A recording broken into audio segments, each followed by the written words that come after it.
एक किताब जो हिंदुस्तान में बहुत डिस्कस हुई है अपार्ट फ्रॉम वो पंजाब वाली किताब, वो है Jinnah his success failures and role in history, 2020 की किताब। और इस किताब में मतलब इस किताब को लेके कहा गया, यहाँ भी रिव्यू हुआ, पाकिस्तान में भी हुआ, कि इसने एक जो कन्वेंशनल अंडरस्टैंडिंग थी जिन्ना की, उसको चैलेंज किया। कि जैसे अब तक के जो वो स्कूल ऑफ थॉट है आयशा जलाल वाला, वो चल रहा था कि जिन्ना एक बार्गेनिंग चिप की तरह इस्तेमाल कर रहे थे जो कॉन्सेप्ट ऑफ पाकिस्तान है या बंटवारे को, वो एक धमकी की तरह कि ये हो सकता है और हम ये चीज़ें चाह रहे हैं एक मुस्लिम माइनॉरिटी के लिए, और एक लिबरल सेक्युलर छवि उनकी गढ़ी जाती थी। आपकी किताब उसको चैलेंज करती है और काफ़ी कंट्रोवर्सी हुई, फिर उसके बाद में काफ़ी बैक एंड फोर्थ हुआ आपके और आयशा जलाल के बीच में भी। तो मैं पहले तो यही जानना चाहता हूँ कि इस किताब का मोटिवेशन आपके लिए क्या था, और फिर जब आपने अपनी किताब की तैयारी की उसमें आपको कौन सी नई चीज़ें मिली? बहुत अच्छा मुनासिब सवाल है। बात यह है कि दो पोजीशंस हैं। एक है स्टैनले वॉलपोर्ट की, जो जिन्ना साहब के सबसे सेलिब्रेटेड बायोग्राफर हैं। उन्होंने उन्हें कॉम्प्लीमेंट दिया कि leaders change history and create nations, लेकिन one man who not only change history but also geography and founded a nation, वो मोहम्मद अली जिन्ना है। तो जो पाकिस्तान की मेन स्ट्रीम हिस्टोरियंस हैं, वो इस बोगस आर्ग्यूमेंट के कि जिन्ना साहब पाकिस्तान नहीं थे चाहते और वो इसे बार्गेनिंग चिप, इसके बरक्स है ऑफिशियल नैरेटिव में। And I think they are more faithful to what Jinnah had said and wanted. हाँ जी। और दूसरी तरफ एक पोजीशन है कि जिन्ना साहब जो हैं वो तो पार्टीशन चाहते ही नहीं थे, और ये पार्टीशन जवाहरलाल नेहरू ने और कांग्रेस ने इम्पोज की। मतलब ये को चलता है कि जिन्ना शायद तो अब बात यह है कि दो पोजीशंस हैं, इनमें से एक तो सच होगी ना, both can't be correct. So what are the facts, what is the evidence? Research तो ऐसे ही आगे चलती है ना कि दो diametrically opposite positions on the same man exist, where is the truth?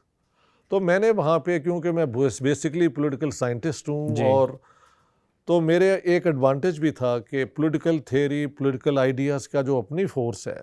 So I said कि let's say what mister Jinnah has been saying. और आप ये कह रहे हैं कि आयशा जलाल का, और मैंने तो उनको चैलेंज किया है और सबके सामने कर रहा हूँ कि we both can sit together and discuss her work and my work.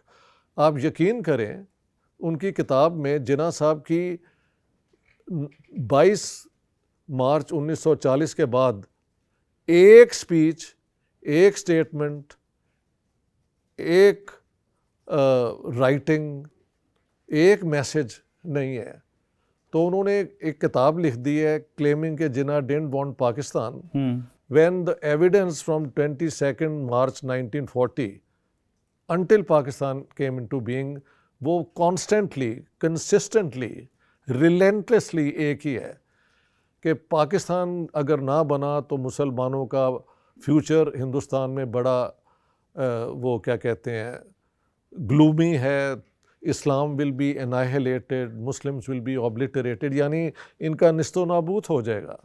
और बार बार उन्होंने कहा है जिन्ना साहब ने कि ये जो कहा जाता है कि मैं ये पाकिस्तान की डिमांड एक बार्गेनिंग चिप की तरफ से कर रहा हूँ, ये कांग्रेस का प्रोपेगेंडा है। ये सारी तकरीरें और ये बार बार बार जो उनका स्टेटमेंट है, वो आयशा जलाल की किताब में है ही नहीं। तो I have brought that in the public, और वो सारा एविडेंस अब लोगों के पास है। तो अब लोग जो हैं वो मेरी किताब को ज़्यादा रिलायबल समझते हैं, क्योंकि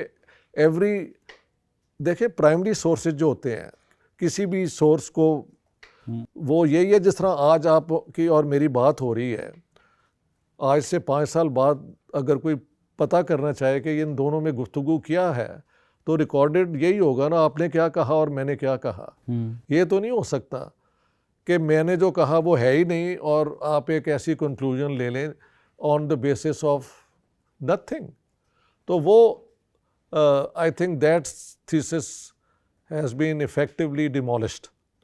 अब आयशा जलाल की पोजीशन कहीं सीरियसली कोई नहीं करता, क्योंकि एविडेंस ही नहीं है उनके थीसिस के अंदर।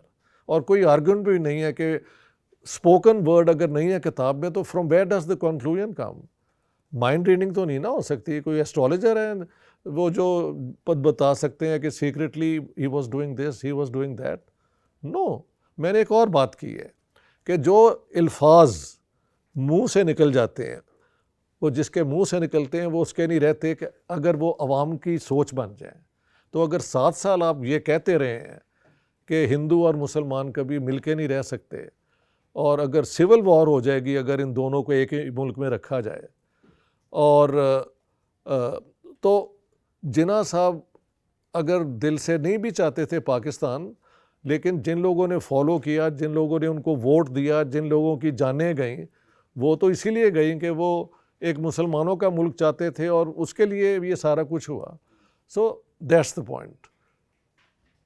ये एक बोगस थीसिस है कि जिन्ना साहब पाकिस्तान नहीं थे चाहते। इसकी कोई वो क्या कहते हैं एविडेंस, रिलायबल एविडेंस है ही नहीं। Actually the book claiming this is without any evidence. So I think as far as I'm concerned, the challenge is conveyed through you to her again. यहाँ ही बुला लें दोनों को, बात कर लेते हैं। ठीक है, हम एक बार अप्रोच करने की कोशिश करेंगे सर। मतलब देखना दिलचस्प होगा, क्योंकि मैंने क्यों पूछा ये सवाल, क्योंकि जैसे मेरे और दोस्त भी हैं जिन्होंने जब ये डिबेट हुई थी तब उसको फॉलो किया था, और उनका उसमें से यही सारी चीज़ें निकल के आ रही थी कि अलग अलग तरह के पॉइंट्स की। एक तो पहला ये कि ये एक पॉलिटिकल साइंटिस्ट ने एक मॉडर्न हिस्ट्री के टॉपिक को अटेम्प्ट किया है। फिर उधर से वो आया कि नहीं उन्होंने खुद थोड़ी कुछ लिखा है, उन्होंने तो स्पीचेस अपने सारी ये की, तब जाके उन 900 पन्ने हुए। तो वो एक बड़ी रिच डिबेट थी उस टाइम भी, 2020 में भी, जब आपकी किताब के रिव्यूज़ यहाँ चल रहे थे, और वो अभी भी होती है जब बात निकल जाती है तब। इसलिए मैंने ये चला के ये सवाल पूछा। नहीं, बात तो चलेगी। अब झूठ को एक्सपोज करने से झूठ के फॉलोअर्स तो दुनिया में कम नहीं ना हो जाते। वो तो एक लॉबी होती है जो उसको इस्तेमाल करती है। तो अगर पार्टीशन को इंडिया पे ब्लेम किया जाए तो ये तो डबल, वो क्या कहते हैं, वहमी कहते हैं, ये हो गई ना कि जिसने पार्टीशन की डिमांड की उससे आप एब्जॉल्व करके इल्ज़ाम लगा रहे हैं उनको जिन्होंने पार्टीशन को अपोज किया। तो ये तो कमाल है। But it has no foundations in fact. That's what I am saying. It's fiction. That's what I am saying.